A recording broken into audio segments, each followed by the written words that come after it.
Hi, my name is Jesse, and I'm going to demonstrate the reading skill theory for the bridge classes and up. First of all, when we're starting the reading, I like to think about it like we're making a pizza.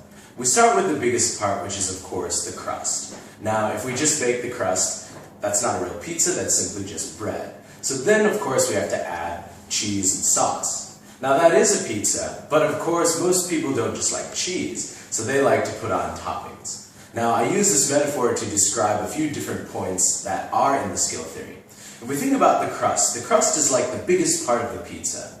In other words, if we're looking at reading, the biggest part of the pizza, or the biggest part of the reading in this case, would be the topic. Now, there's different ways to find the topic. One way we can find the topic is simply by just looking at the title. If we don't see it in the title, or if we're not sure it's in the title, then we can look at the passage.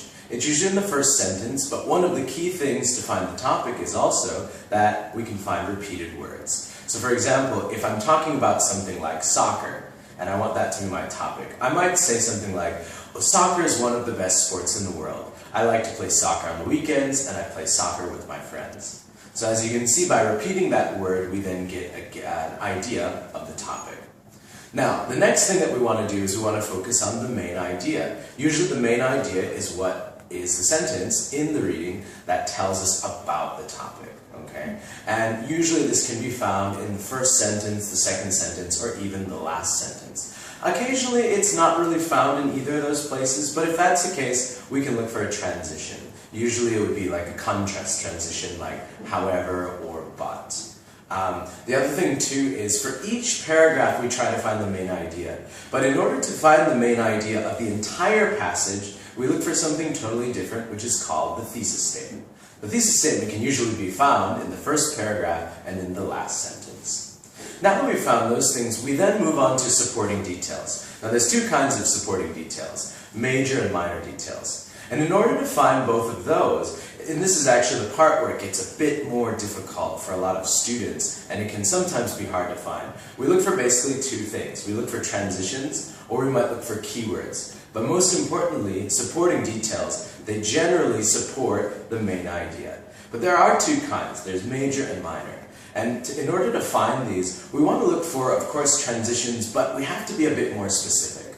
When we see repeated transitions in the reading passage, we can then go to something called the pattern of organization. Generally, the pattern of organization is transition types that are repeated throughout the passage. If we can find the pattern of organization, then we can usually find at least major details. Anything else beyond that would be maybe minor details. I'm going to give you guys an example to illustrate the skill theory. So I might use something like my favorite food, which is of course pizza. So here's an example. Pizza is my favorite food because it's delicious and because it's convenient. I really like the taste of a lot of the different ingredients. For example, I really like sausage and pepperoni. Also, it's really convenient. For example, I can order it to my house. So if we were to look at this sentence, of course the topic is pizza. I didn't repeat it that much, but it is one of the first words, and it is the key point, of course. Now, of course, my main idea is simply just my favorite food is pizza because it's delicious and convenient. So in order to find supporting details, we look at the sentences that talk about these key points, delicious and convenient. If you were to look at the next sentence, I mentioned that, of course, in this next sentence, that I like to eat a lot of different ingredients. Now that, in this case, would be a major detail, whereas a minor detail would be the example, pepperoni and sausage. Those would be a couple of examples. I also mentioned that it was convenient. I used the transition also, which then, of course, sometimes gives us a main idea, but usually can also give us a major detail. So also I mentioned it was convenient. Of course, my minor detail would be then the example, which was, I can order it to my house.